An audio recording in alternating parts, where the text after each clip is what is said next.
The Book of Enoch remains a tantalizing enigma, a text that didn't find its place within the Christian Bible, yet brims with an array of captivating and peculiar insights. Far beyond conventional wisdom, this ancient manuscript ventures into astonishing revelations. Among its intriguing teachings, it delves into unexpected areas, such as the fallen angels imparting cosmetic knowledge, unveiling the identities of the 7 archangels and the 20 princes among the fallen angels turned demons. Notably, it recounts the perplexing liaison between these fallen angels and mortal women, resulting in the birth of colossal offspring known as the Nephilim. Moreover, it elucidates the underworld, detailing 4 distinct compartments designated for specific departed souls.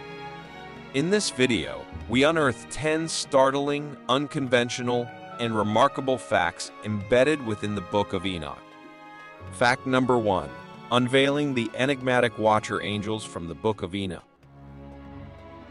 The Book of Enoch sheds light on a cohort of celestial beings known as the Watcher Angels, precisely 200 in number. Commissioned by the divine, these entities, also referred to as Gregoroi in Greek, were initially entrusted with the task of overseeing, guiding, and instructing humanity. However, a startling turn occurs as these 200 Watcher Angels deviate from their divine duty. Driven by lust, they transgress their celestial boundaries by taking human wives. This illicit union between heavenly beings and mortal women results in a perplexing outcome, the conception and birth of extraordinary progeny known as the Nephilim. Fact number 2. Unveiling the leader and oath of the Watcher Angels in the Book of Enoch. The figure at the helm of these 200 Watcher Angels who engaged in intimate relations with mortal women. This leader, known as Shemiaza or Samiaza in Hebrew, or Semiaza in Greek, signifies either a gazer from heaven or gazer of the name, possibly referring to the name of God. Notably, Shemiaza distinguishes himself from Satan, representing a distinct entity among the celestial beings. What adds an intriguing layer to this narrative is Shemiaza's pivotal role in persuading the guardian angels to partake in this forbidden act. Fearing reluctance among the others to transgress against divine decree, Shemiaza orchestrates a binding agreement. He leads the angels to take oaths, binding themselves by mutual imprecations to proceed with this act deemed sinful in the eyes of God. Fact number 3. Unraveling Jared's era, linking Watcher Angels and the Genesis flood in the Book of Enoch. A critical juncture in history where the 200 Watcher Angels descend to Earth, engaging in relationships with mortal women, consequently birthing extraordinary offspring. This intriguing period coincides with the era of Jared, a patriarch mentioned in the biblical account found in Genesis 5:18. Jared, notably the father of Enoch, serves as a pivotal figure within this narrative. According to the Book of Enoch, Jared's time was marked by profound moral degradation. The text recounts a period characterized by rampant impiety and widespread fornication, attributed to the corrupting influence of the Watcher Angels and their offspring, the giants born of their liaison with mortal women. This decadence and the resulting sexual immorality, as chronicled in 1 Enoch, are considered by Enoch himself as the primary cause behind the cataclysmic flood that later inundated the earth in the time of Noah. Fact number 4. Unveiling Azazel, the enigmatic fallen angel, and the genesis of knowledge. Azazel, one among the 200 fallen angels who indulged in seducing mortal women. This enigmatic figure, also mentioned in Scripture as the scapegoat, emerges as a significant entity within the context of the Book of Enoch. Azazel assumes the role of a demon attributed with diverse teachings that reshaped humanity's knowledge base. Azazel, recognized as a pivotal figure among the fallen angels, is depicted as the purveyor of knowledge to humankind. Notably, he imparts metallurgical wisdom, enlightening humanity in the crafting of weaponry such as swords, spears, and shields. However, Azazel's influence extends beyond warfare, as he also instructs women in the art of adornment, teaching them techniques for using pigments to enhance their appearance, adorning their faces, cheeks, eyes, and eyelids with various cosmetic applications. Fact number 5. The divine directive of Saint Michael and the binding of the fallen watcher angels. A profound commandment issued by God to Saint Michael, the archangel, a prominent celestial figure appearing across various biblical scriptures, including the Old Testament, the New Testament, and the Book of Revelation. This divine instruction tasks Saint Michael with a monumental mission to restrain and incarcerate the 200 fallen watcher angels. The Book of Enoch vividly captures this divine directive, quoting the Lord commanding Saint Michael to bind Semyaza and his cohorts, who defiled themselves by uniting with mortal women, tainting their purity. This celestial decree also alludes to a forthcoming cataclysmic event, the self-destruction of the offspring born from this unholy union. Saint Michael is directed to confine these fallen entities deep within the earth for a staggering duration of 70 generations until the appointed day of judgment and consummation, which extends into eternity. This period of 70 generations, as depicted in the Book of Enoch, delineates the interval between the fall of the angels and the emergence of the Nephilim, gigantic offspring born of this forbidden union. Fact number 6. Unraveling Enoch's prophetic role and the controversial allusion by St. Jude. The role ascribed to Enoch within the context of the Book of Enoch itself. This ancient text portrays Enoch as a chosen recipient of divine revelations and prophecies concerning the culmination of the world. Over centuries, Christians have grappled with a perplexing revelation. The Apostle Jude, also known as Saint Jude, one of the 12 apostles, directly references the Book of Enoch in the New Testament.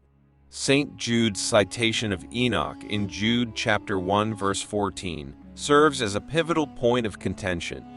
He explicitly references Enoch, the 7th generation from Adam, attributing prophecies to him with the words, "Behold, the Lord cometh with 10,000s of his saints."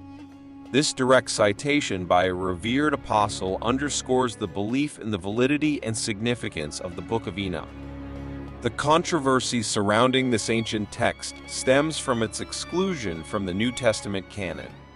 Lost for centuries, the Book of Enoch resurfaced in 1773 when the renowned explorer James Bruce returned from Ethiopia with 3 copies of this elusive manuscript.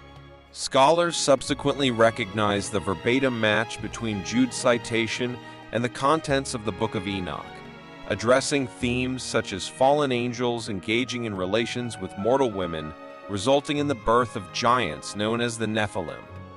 Fact number 7. Unveiling the solar calendar revelation in the Book of Enoch and its biblical implication. The Book of Enoch unravels a distinctive perspective regarding the divine preference for a solar calendar over a lunar one, a departure from the traditional Jewish calendar system established by Moses in the Old Testament. Notably, Jewish festivals, including Passover, are determined by lunar phases, contrasting Enoch's advocacy for a solar-based calendar.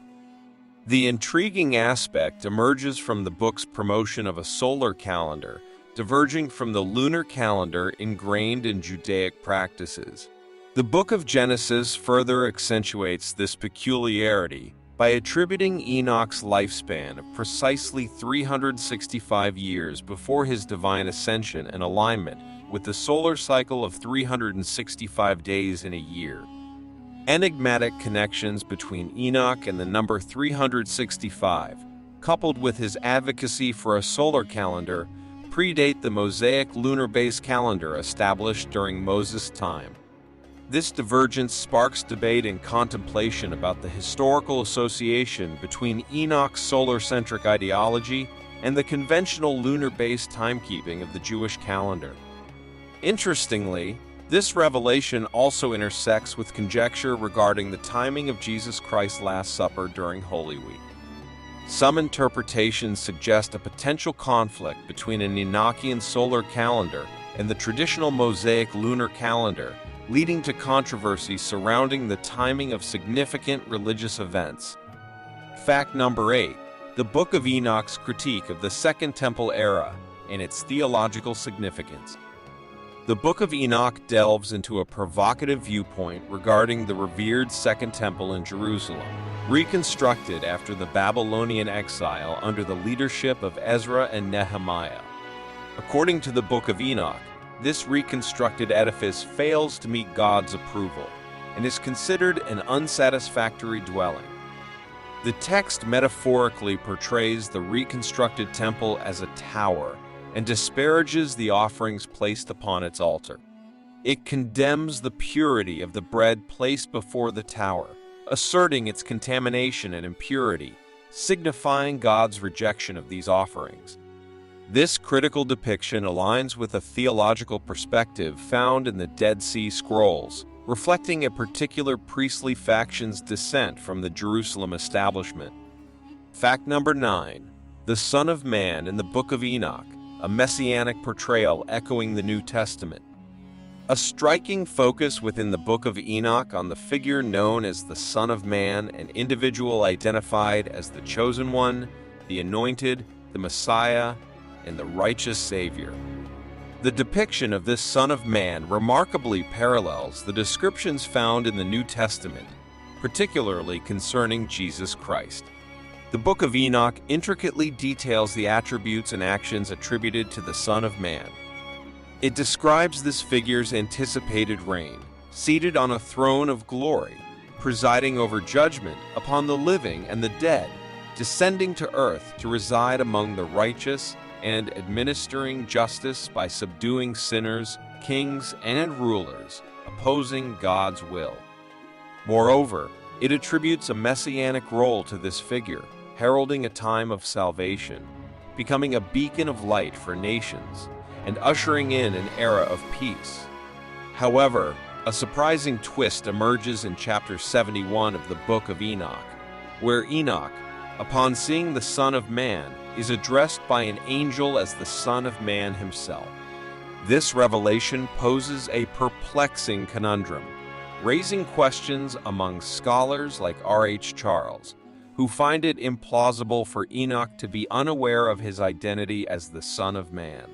Some propose discrepancies or missing sections in the manuscript, suggesting that Enoch's identification as the Son of Man might pertain to a future messianic figure, possibly Jesus, rather than Enoch himself. Fact number 10. Unveiling the multifaceted realms of the underworld in the Book of Enoch.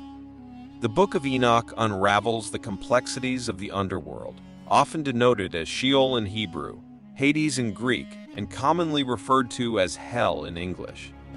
This realm, depicted in the text, comprises 4 distinct chambers, each allocated for diverse categories of individuals, showcasing a blend of illumination and darkness. According to 1st Enoch, the first chamber within the underworld emanates brightness and tranquility. This illuminated space, often likened to paradise, features a radiant fountain and serene light, offering solace and peace. In stark contrast, the other 3 chambers remain enveloped in darkness. The second chamber accommodates those who were victims of murder, providing a platform for them to bear witness and seek justice against their perpetrators, an intriguing notion within this spiritual realm. The third chamber caters to individuals categorized as sinners, not entirely egregious, but lacking righteousness. This area serves as a destination for those who were not overtly evil but failed to uphold a virtuous life. These distinct categorizations reflect a hierarchical placement within this envisioned underworld. Delving deeper into the Book of Enoch, it unveils a lower depth referred to as Dudael, signifying the cauldron of God. This abyss, often equated with Gehenna in the New Testament, and Tartarus, as described in 2 Peter, functions as a punitive domain. It serves as the destination for wicked angels, specifically those among the 200 who partook in seducing mortal women and fathering giant offspring. Saint Michael casts these entities into this abyss, resembling the deep dungeon where the Titans face punishment, as referenced in various texts.